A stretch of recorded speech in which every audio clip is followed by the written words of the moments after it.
Today is our fifth story, and it's. I just wanted to start with a very. You know that the most famous Baha'i poet that we have had in this so far in Baha'i dispensation in Persian was Janab Na'im. He has a very beautiful poem that I read it in just few lines. I read it in Persian first, and then because I want you to, not that you understand the Persian, but I want to feel the rhyme in original language. Then I will read a translation that one of my distinguished scholar friends, Mr. Mark Halaby, has translated from Persian, and I hope it gives you the grasp of the idea. This is about sacrifice. The poem is like this. شمع جمالش چو گشت به عالم افروخته به هر کسی عاشقی به نوعی آموخته یکی چو هربا دو چشم به مهر بردوخته یکی سراپا چو شمع ساخته و سوخته یکی پی سوختن پر زده پروانه وار. Now the translation in English is, when the sun of his beauty in heaven ascended, each one in a manner love's ways apprehended. Some basked like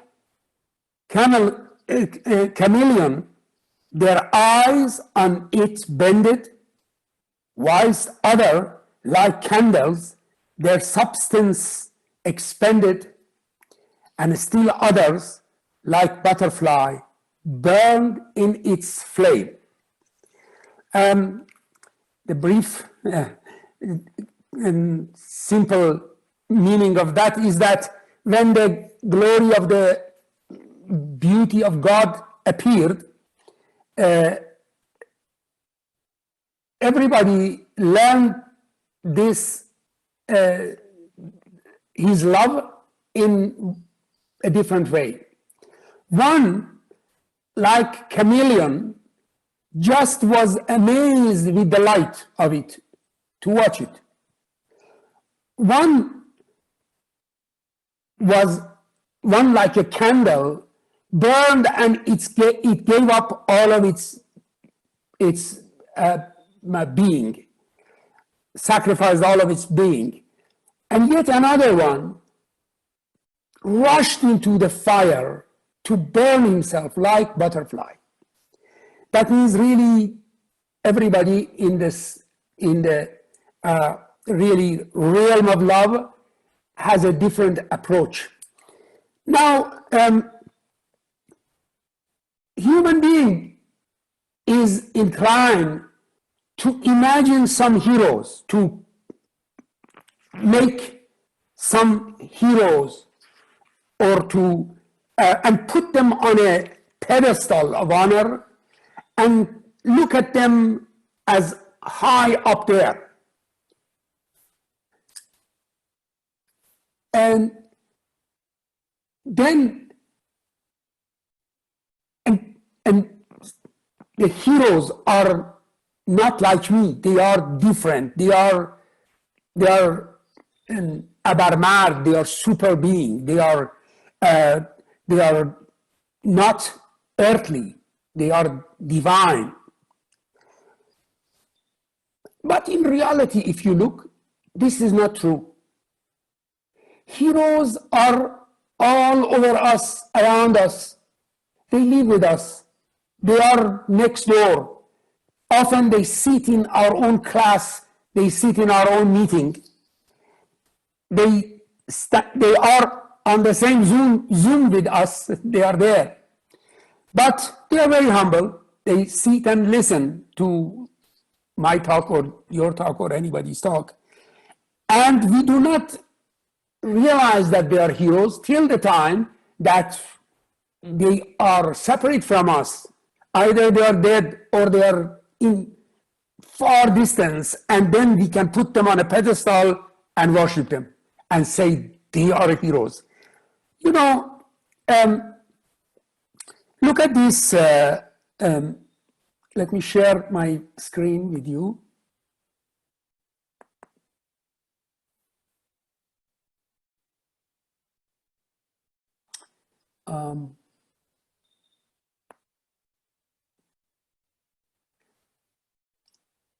Why I cannot make it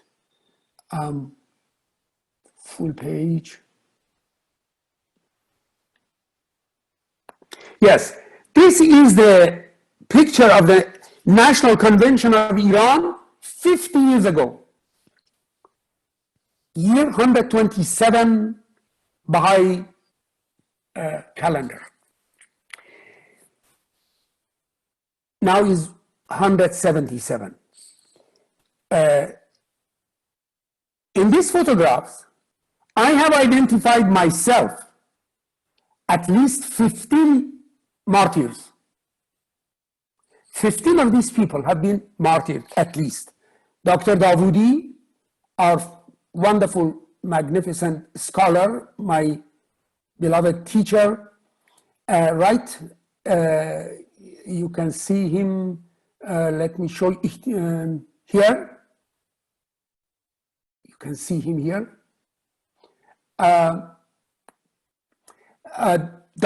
Mr. Hushang Mahmoudi, Manuher Maqami, Professor Hakim Ibrahim Rahmani at this corner. This is Mr. Ibrahim Rahmani. جهانگیر ولایتی، صابریان، مسیح فرنگی، منوچهر روحی، عطاالله مقربی، کمال الدین بختاور، بدیع الله حق پیکر. I have no doubt that at least these are only one that I have identified. I have no doubt that at least 20 out of these, maybe 120 in these photographs have been martyred. Like heroes, not ordinary, with tremendous bravery, with tremendous grandeur. Look at this. I am a member of a group in Iran of the friends that on internet, they collect historical photographs. And look at this. This young man that is very much like any of our Baha'is, Iranian Baha'is, at his young age. This is Farid Behmardi. He was just a friend. I mean, many of these martyrs that have given their life were my friend. We were playing with each other. We were joking with each other. I never considered them any different from anyone. But when I read the stories of their life, it's unbelievable. This man you see here on the left side, Mr. Farid Behmardi, was martyred in the year Persian area 1365. When I was 28 years old. He himself is at that time, so it should be a little older than me or like me. And on the right side, you can see this is the letter that he wrote the last day of his life and gave it to his executors. And this letter is so simple, so humble, just saying goodbye to his family as if he's going for a weekend holiday. And he says that I'm going to be killed, that's it, bye-bye. Think of me, good. That's all. So this is the way that these are the heroes. And really imagine, now I go back to my own stories. I didn't want to go to history of the faith, although it's very magnificent. But I want to just talk about my own memories. And these are the photographs of some of the Indian workers and some of my own Baha'i teams. And I will tell you a few stories of this because some of them are really heroes, magnificent sacrifices. I will talk to you about them. Now, you know, I told you before in previous stories, I told you that normally it's a expectation of the client from the consultants, from architect and his team of consultants that includes a structural engineer, mechanical engineer, soil investigation team, etc., etc. They are expecting that the consultant, they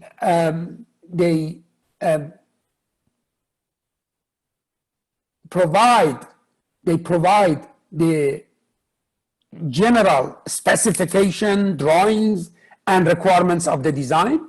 And then it is duty of the contractor that will meet those specifications, build the building in accordance with those drawings and things. And then, of course, you can supervise. And if the work is not acceptable, you can refuse it. However, you are not allowed to give any opinion about technology, method of work, method of operation to the contractor if you don't want to become responsible for his mistakes. This is absolutely essential. Now,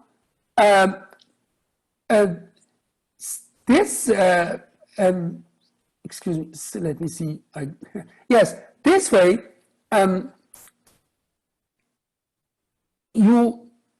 this is the practice. And if you do it different way in North America, in Europe, you will lose your license.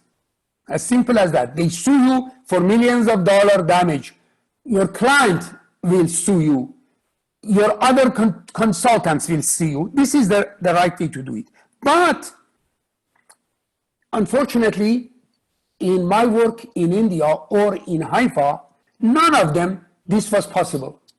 Because first of all, in India, it took only a few months for my contractor to say, I can't do it. My hands up. First of all, my contractor has quoted, when you ask for quotation, they said this construction will take 2 years. I wrote to them and I said, you are desperately wrong. This construction is very, very difficult. You have not understood. Your price is also very low. It's not correct. I give you opportunity to correct yourself because later on you cannot claim against me. I'm telling you your time is wrong. So they went back and they said, instead of 24 months, they said 30 months. I wrote back to them. I told them that you are wrong. This takes much more than that. It's much more challenging and complicated. They smiled and they said, well, we know our job better than you. It's that 30 months. So I wrote to the House of Justice that they say 30 months. My opinion is that it takes 6 years. It's impossible to build it less than 6 years, but I don't want to make the contractor scared at this stage. And we tell them that, okay, but between me and you, you should know that this is 6 years. We do not promise anything earlier than that. Now, this was the situation. But now, the contractor, it took a few months the contractor to come and say, I can't build it at all. It's not possible. This is not possible. Then I would say that it's possible if you do it this way. But I have to tell them what to do. And they said that what you are suggesting is crazy. Now, I give you examples later. Now, and also, when you have, in India, work is happening by workers. That means the work that in United States and Europe is done by, or Canada is done by machinery and equipment and technology, in India is done by hands. Workers work like ants to clear the site. They remove the rocks one by one. Not a bulldozer that comes and clear everything in 1 week. No, they start like that. But it's amazing. You see that when I was in India, I saw that they have started to dig a channel at this middle of a huge road because they wanted to do underground things. It was something near, I don't know, maybe 20 meters wide and kilometers long and maybe 7 meters, 10 meters deep. When I say 20 meters, it means 60 feet, 65 feet. When I say 10 meters, it means 30 feet, and multiply that. So it's huge excavation. You see this huge excavation, and you see some people are carrying headloads of things, and you say, oh my God, this is going to take a century. Really, I thought physically, but you know, you have seen ants, sometimes they move a hill, one grain at one grain, they move the entire hill, they move it, because they do that. This is the way that labor works. And in India, at that time, now it has changed a little bit, although mostly in theory, in reality is the same thing. And in theory, now, but then, because of that, you have to have hundreds and hundreds of workers. I had at the beginning 400 workers. At the maximum, it reached to 800 workers. These workers this is a village now.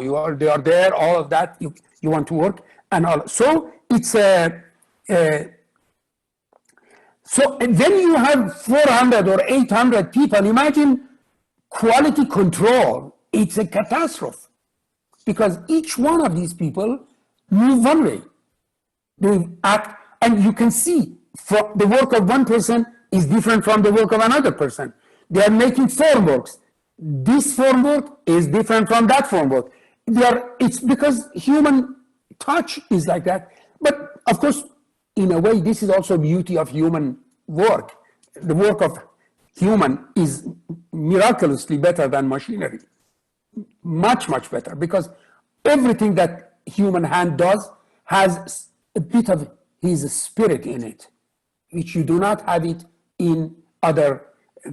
Now, anyhow, this was now a very important challenge, how you want to do the quality control. Here, you have to build the work with, you have to make all of them. Normally, you order concrete from a company, it brings the concrete, they have equipments, they have quality control, they have laboratories, they test. You have to, every 1 cubic meter of concrete should be tested. Small sample should be tested for strength. You have to know what you are doing. You have to keep all of these cubes. You have to measure them. You have to cure them. You have to, all of these things are something. Now, we have to do all of that at site by people. Temperature of this sand that they are carrying is 60 degrees Celsius because it's hot in that sunshine. It's hot. Now, they are going to mix this with water and with cement, and you are going to get a hard rock rather than concrete. Workability of concrete is so important because the concrete should be fluid enough to pour in the forms so that in the molds. Otherwise, they will get solid, and then you will have catastrophic holes in your concrete. It's not going to work like that. If, in my case, I'm pouring white concrete, if the amount of water in the concrete is different from one of these headloads to another headload, if the amount of water is different, the color will be different. The strength will be different. There will be patches. It will look like a leopard, the whole concrete that you have. So how you want to achieve that? I have to have a laboratory at site, workers, and I have to have tens of supervisors to watch and see that the amount of water is same, amount of workability is same, the mix is same. I have people to stand up there and just count. 1 bag of cement, 2 bags of sand, 5 bags of gravel, things this much of water, measure. And all day long, he should just measure 1, 3, 5, 1 bucket of water, 10 buckets of water. They have to measure exactly like slaves at the time of, pyramids of Egypt. Now, these people, I have to find out. At the same time, we have, so you see, this is the mixers. They are mixing the concrete. And look at that. This is a small kid sitting there because maybe has not been well. The mother could not let the baby at the school area that we had. So I brought it here. At the same time, supervisors are standing and watching, counting everything that is going to the mix. Now imagine, this is my structure. This is my structure. Look at the layers of leaves, petals. There are 5 rows of 9 petals each. That means 45 petals together. Entrance petal is this one is entrance, this one is outer petal, this is inner petal, and then there are 2 layers of concrete to make the interior dome. Now to feel it better, I'll show you the model.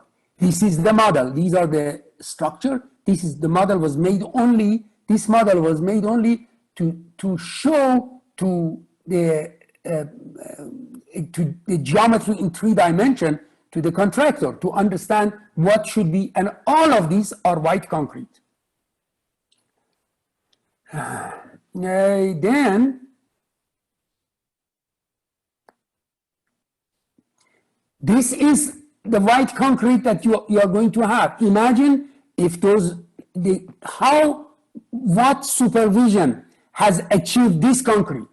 This is the concrete. This concrete was exactly this concrete was awarded the best concrete of the world in that year by Cement Concrete Association of England and Cement Concrete Association of United States of America. And those people should achieve this, and your supervisors, Baha'i supervisors, my own team, should supervise this, and their supervision is so boring. You have to just supervise that nobody spits into the concrete, that's all. Imagine, because most of the Indian workers, they chew pan. It's something like a tobacco, and when they spit, is bloody red. And even if you go to the House of President, at the entrance of the House of President, there is a big bucket for spit. So the people that they come in, because educated, intelligent, all of them, they chew pan. When they come, they spit there, and they are so expert. They can spit better than basketball players, and right from 10 meters, they spit into the bucket. Now imagine, they are working at the concrete. If just one of them spit by mistake into the concrete, because he's tired, maybe because he's just forgot it, by mistake, he do that, you are going to have a big red patch of blood in this concrete. How you have to control all of that. And this is inside that dome. Inside the dome, spaces are so small, so narrow. You see the white concrete? He's pouring the white concrete. Somebody should walk into this hole and go there and pour that concrete in that light, in that heat, and in that space. We had to choose small workers to go to do that. Then the danger, the safety of the workers. These workers are working on these heights. They are working at that heat. They get dehydrated. They easily fall down. They are going to be killed. My contractor had estimated that about 25 people will be killed in this building because of it's normal. In all of the construction in India, they estimate the number of people that they may get killed. My team is supposed to fight back, not to let anybody to die. That is a Baha'i temple. We don't want to be mixed with the blood of people. Now, imagine 100 workers for several months were hanged into that white concrete shells in order to, with chisel and hammer, to remove the skin of the concrete. They call it bush hammering. In the United States, bush hammering is done by machine, by special machines, equipment. And because it is by machine, it's very tough and rough, and the surface of concrete becomes very rough. Here, I wanted to do it only with chisel and hammer. So one worker during the whole 12 hours of work can only make maybe 2 square feet of surface. Imagine we have almost 40,000 square meter. That means 400,000 square feet of bush hammering. And these workers should do it with that speed. They are hanged on their back like Michelangelo painting the roof of Sistine Chapel. But instead of paint, they are using hammer and chisel, and the concrete pieces comes down on their face. It's much more difficult than painting, believe me. And they have to be safe. If they fall down, we should catch them on the way with several layers of mesh that we had, like fishing nets so that we protect them. And now the marble, then at the end marble comes. These marble pieces you see, each one of them they have exact geometry. Each piece of marble is a different size, and it's very accurate. All of these pieces of marble have been calculated by computer thoroughly. We have sent the dimensions of these, exactly like jigsaw puzzle. We have sent these dimensions to Italy. The stones have gone from Greece to Italy. Pentelicon marble has gone from Greece to Italy. In Italy, they are cutting these 2 pieces to exact millimeter size. Now your concrete structure should be so accurate that this comes and should be like a dress. We put it on imagine each of these. If you know geometry of a sphere, you know longitude and latitudes, you know that these joints, if you have 1 millimeter extra mistake at the bottom, this starts building up. By the time it reaches up, it is going to be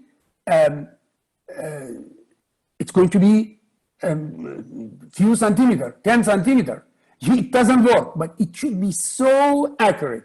And each piece of this marble should move in 4 dimensions because it should be like the fish, the skin of fish, that each piece moves independently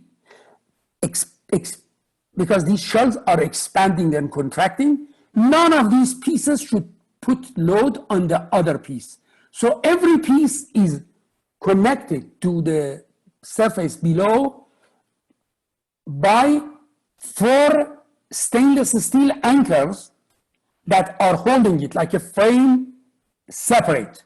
So you can remove each piece of these marbles, take it out, and put it back without affecting the other ones. Now, all of these pieces that should be fixed. Now, in India, there is no laborers that they can do this marble work. I used carpenters. I use carpenters to do this because carpenters are the only profession that they work with millimeter. Rest of the people, they don't work with millimeter. These people, they work with thorough, but they are refusing to work with, because in India, there are special, each profession has its own its own regulations, and they never mix up with the other. Marble man will never go to carpentry. Carpenter will never do marble work. They're separate. This is the different professions. And but I had to make pieces of wood exactly like marble, the size of marble. I told them to fix the piece of wood, so they did it.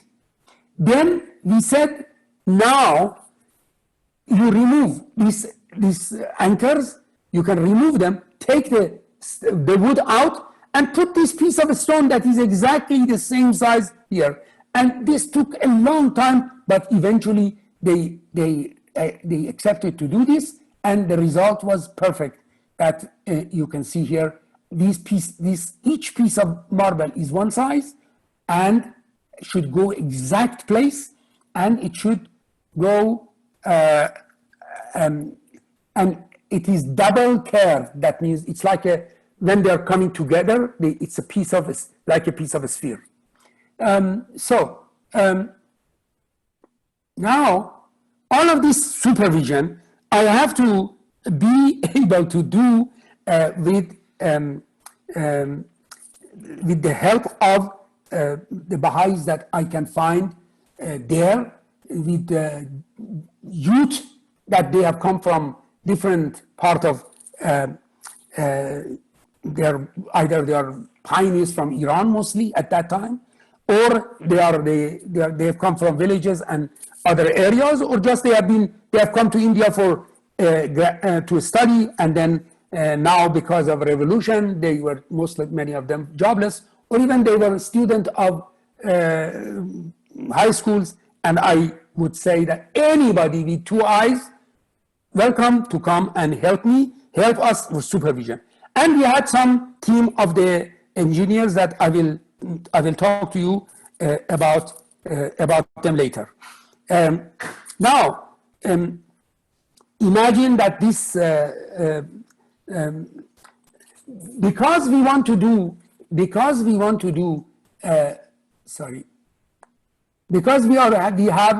the concrete shells are so thin, I have to use, and inside them there is mass of steel. If I want to use that mass of steel there, full of rust, then all of my concrete, it's not going to be right. It should be. So normally in United States, you use a stainless steel reinforcement. But I did not have the budget for it, no money, and also it's not available in India. The only material that I got special permission from the government, that is also a miraculous story, was two. One was marble, because there was no marble in India to be able to do this, and it came as a gift from Baha'is of the West. And the second one, white cement from Korea, because there was no white cement structurally suitable in India. That's all. Rest of the things, all Indian. Now I have to use the stainless steel. I have to use reinforcement. My reinforcements are, normally, have you seen that reinforcements are like a Torah steel, when you look at the reinforcement, or what we call it armature in French, and Iranians also, they use the French word, armature. This reinforcement, you have seen that it looks like twisted. It has ribs, because in the concrete it should have grip. Now in India, we had Torah steel. Torah steel is that, because it's difficult, expensive to cast the steel like that, and you have to use, if the steel is normal mild steel, you have to use much more steel. They use Torah steel. It is a technique established in Austria. They take a piece of rod and then they twist it. Physically, they twist it so that those ribs, in fact, are real. But through this exercise, you apply tremendous stress into the steel, and steel develops thousands and thousands of cracks, hair cracks, in fact, microscopic cracks. And then galvanizing reinforcement is so difficult, because galvanizing, then you have to dip the steel into the boiling bath of zinc. And the temperature of the zinc at that time is sometimes 500, 600 degrees Celsius. If the temperature of zinc goes above 400 Celsius, hydrogen gets released into the zinc bath. Hydrogen enters into the hair cracks of the steel, and then your steel becomes brittle. It's called hydrogen embrittlement. It becomes brittle in a way that if you have 2 inches rod, steel rod, if you hit it on the floor, it will snap like a piece of wood.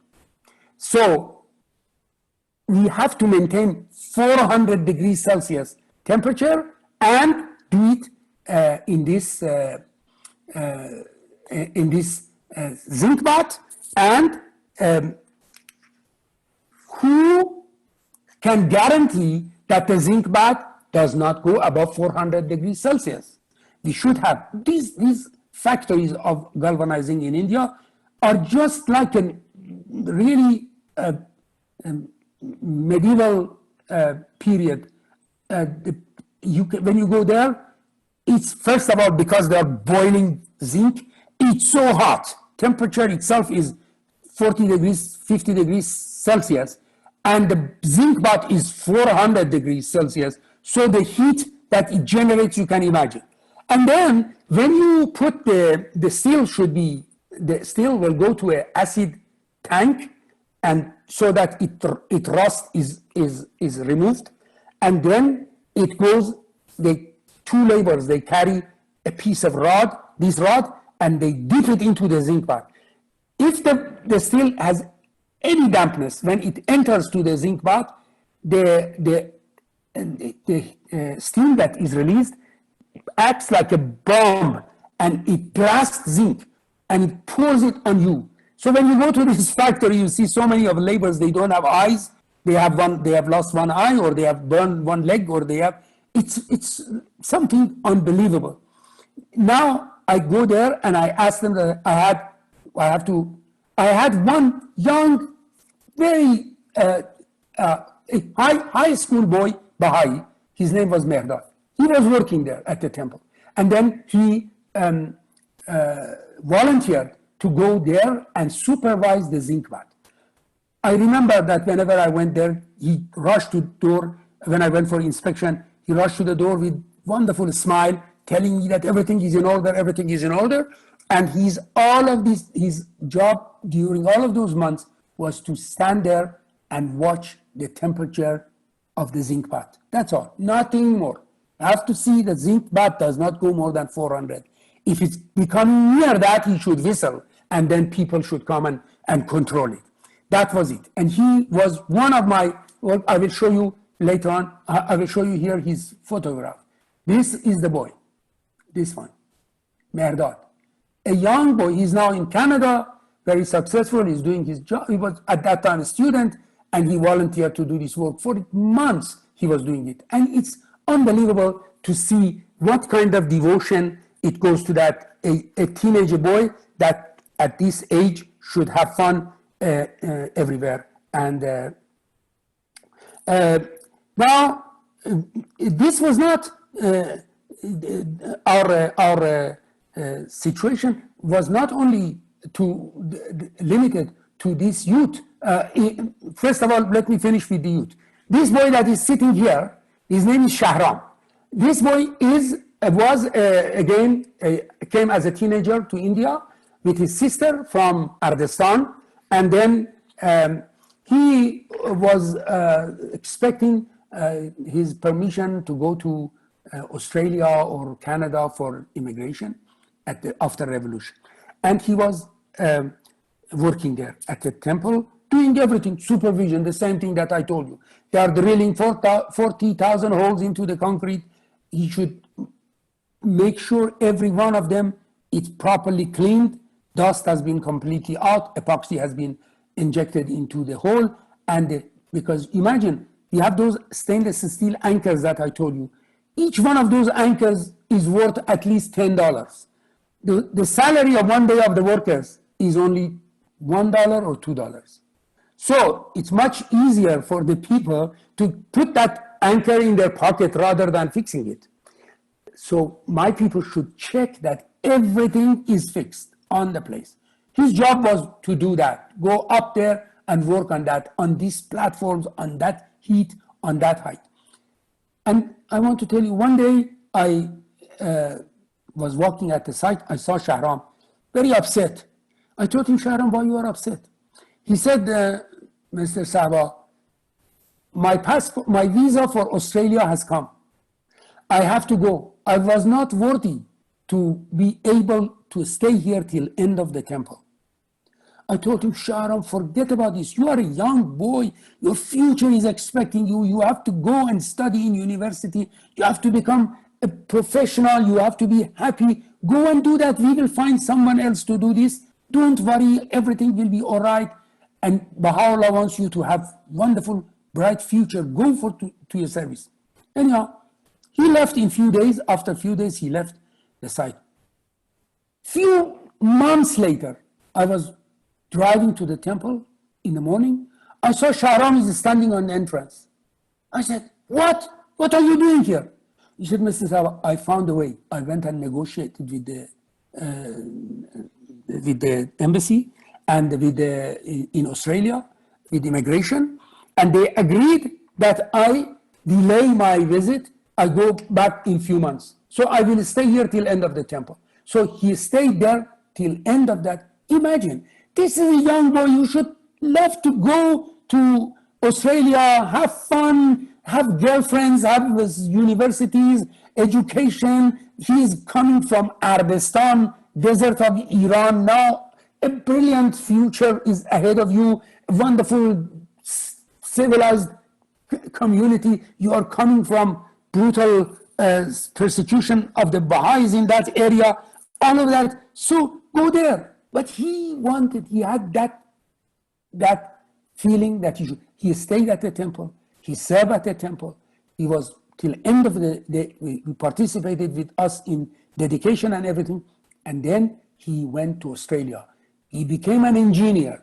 A few years later, he offered to come back to the temple to work as mechanical engineer for maintenance. He came back and he was there for months, for years, stayed there. And the last time I was in Haifa, less than a year ago, I was in Haifa. He is at Haifa. He is now volunteering to serve in Haifa as part of the technical team. It's really, this is the way that I want to say these are the simple heroes that we do not take them, we do not believe when we look at them, they don't look like, we have all of these people here, if I want to explain to you, here, wonderful team. This gentleman on the left is Mr. Shahriyar Nuriyazdan. He's an angel, one of the most dedicated Baha'is of the world. He's from Parsi background, Zoroastrian. He was in Zoroastrian background. He has been serving for years and years in Bombay. He had a wonderful business and everything. He left his business. He came to temple. He worked there for years as to buy material, to negotiate with the authorities, to go to the city, to get cement, to get delivery, go and clear something from the custom for years and years. And God knows how much he worked. He was like my own brother there, older brother, and I loved him. And then when I left Haifa, India, he was responsible for mechanical, for maintenance of the temple, for technical maintenance of the temple for years. And then he served there, and he had such a wonderful, really, service. Here we have Mr. Husseini, another engineer. He studied architecture in university in India, just graduated from as a Bachelor of Architecture. He came to the temple, he worked there because he knew Hindi. He was supervising the laborers, working, moving the earth and soil and everything and doing that. This gentleman on my left is Kamal Fauzdar. He came to temple as 20 years old, young boy, graduated from England, from School of Engineering. He came there to just work as supervisor. He is from the Fauzdar family. It's one of the really magnificent Baha'i families. His uncle is Knight of Baha'u'llah. His aunt is counselor. There are 4 Knights of Baha'u'llah in his family. His grandmother, his grandfather, they were all, their photograph, Mr. and Mrs. Fauzdar, their photographs is in the Baha'i volumes of the Beloved Guardian published. They are magnificent Baha'i stars. Mrs. Fauzdar was responsible for the right of women in Eastern countries of Asia, and a hero in Asia, and a magnificent Baha'i who passed away. And really, Kamal is worthy of that family and that name. And he worked at the temple for years with me. And Mr. Dr. Flint appointed him as his representative there to supervise the structure, and he would accept everything that he would sign. He would accept it, so that we didn't need to bring a British engineer with heavenly salaries. And then after India, again, he was working for the best, most famous office of England in structural engineering, Overup and Partners, the #1 structural team in the world. And he was working there when I invited him to come to Holy Land to help me for the structural work there. And he came back there, and for years he was there. He married there with a Mongolian Russian wonderful girl, and they have a wonderful family now in Australia and in Malaysia. That his father was Knight of Baha'u'llah for Malaysia and consular for Malaysia and all of that. Anyhow, they did what he has almost, I don't know, I'd say by memory, maybe 18 years of magnificent sacrificial service. This gentleman in front of me is Mr. Mashiat Ashraf. He's really my brother, wonderful Baha'i, son of Mr. Ali Ashraf Saitani, the servant of Beloved Guardian in the gardens together with Mr. Golkar at the time of Beloved Guardian. He served Haifa, and then when he was left Haifa at that time, he came to Iran, and they were Baha'is. The whole family of Ashraf are magnificent, really, stars and wonderful Baha'is. When he was in England when I gave the design of the temple, but later on, when I was working on Mount Carmel, I was working on the Marble Palace Cultural Center. He came to Iran. I invited him to join my team. He came there. He worked with me. Then, when I decided to go to England for the work of the temple, he was one of the two that I invited to join me, to come with me to England. He came. He left everything. He came to England with me. He was there. We worked together on the drawings for almost 2 years. We finished everything. And then he went to Portugal. I went to India. Again, from India, I sent him an invitation. He came from Portugal. He came to India.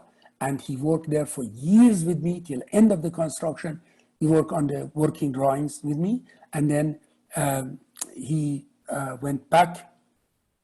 He went to United States, and now he's very successful architect in United States.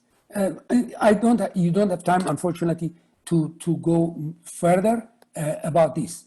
But I want to, I don't have, this is Dr. Flint, this is at the time that I was there. This is maybe, I have been 31 years, 32 years old.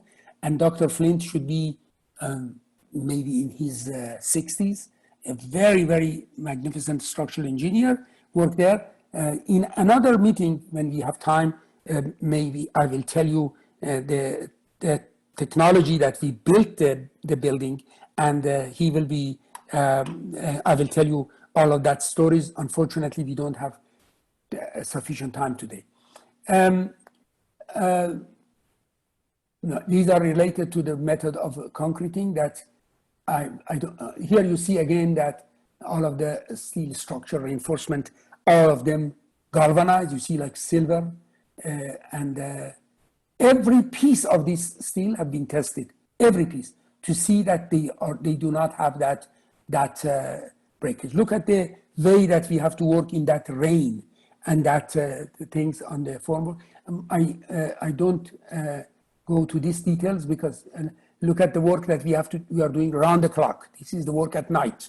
Imagine these people in that heat. They are working with such dedication. They are working, and all of those Baha'is that every time we would do one petal, everybody at site would lose their voice because shouting, calling, so much noise, 400 people, you really don't know what to do.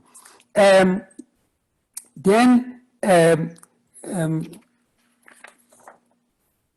I cut this piece of concrete, and then